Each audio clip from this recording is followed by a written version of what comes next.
in continuation with our DMA discussion, let us try to understand how the different parameters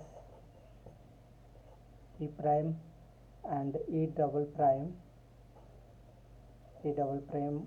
are defined. Okay, so E prime, which already we discussed, it's a storage modulus which is given by stress by strain multiplied by cos sigma. This sigma is phase angle.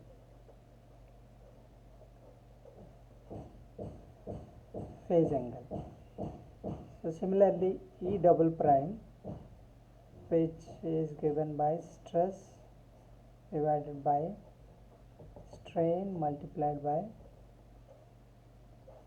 sine sigma. Okay, sine of sigma. So E single prime, this we call it the measure of, it is a measure of storage,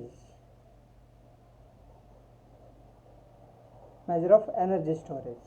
Okay, measure of energy storage of a material. And then this one is known as viscous loss, viscous or loss modulus. Okay, and then what is the physical meaning of this is the amount of heat, amount of energy which is lost by this process, maybe by heat, the energy which is dissipated by heat. Okay, so this is how a viscoelastic material behaves. There will be some amount of energy which is stored in the material, and then some of the amount of energy will be lost, and which is lost by the heat. Okay. And then 10 delta we have already discussed. This is nothing but E double prime by E prime. Okay. So that is the difference between elastic material which have this kind of behavior. Now in the viscoelastic material, and particularly in dynamic mechanical analysis, you find E prime and then E double prime. It's mainly because there is a phase shift, there is a phase angle between the applied stress and the material's response. In fact, the total energy is given by a complex number I E double prime.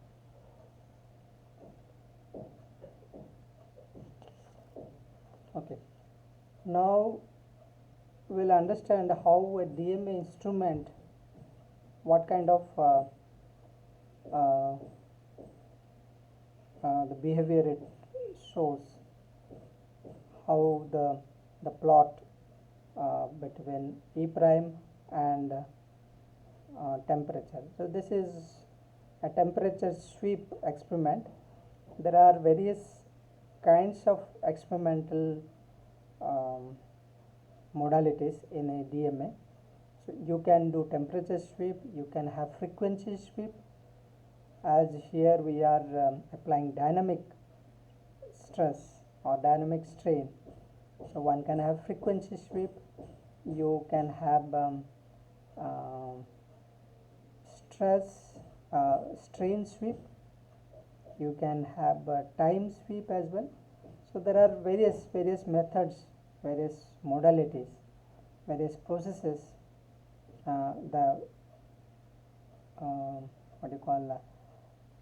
The techniques, various experimental techniques. So we will not be discussing all of them, but a typical DMA curve will something like this.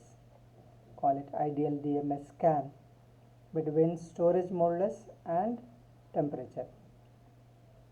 And now just to like show this is ideal for a particular polymer.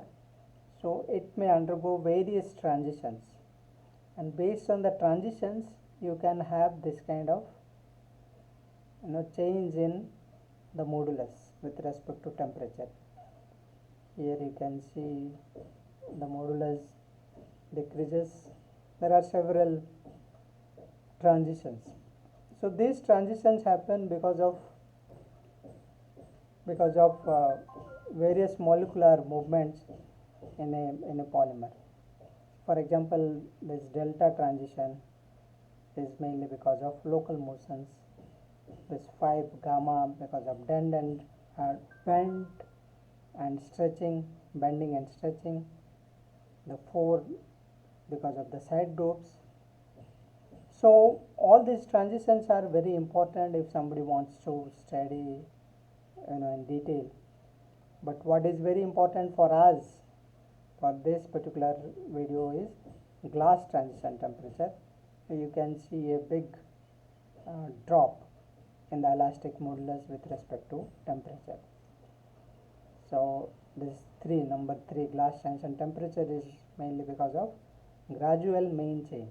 So there is a chain movement, as we have already discussed, segmental motion or onset of molecular motion, and then also it decreases drastically at transition melting temperature, which mainly happens by slippage.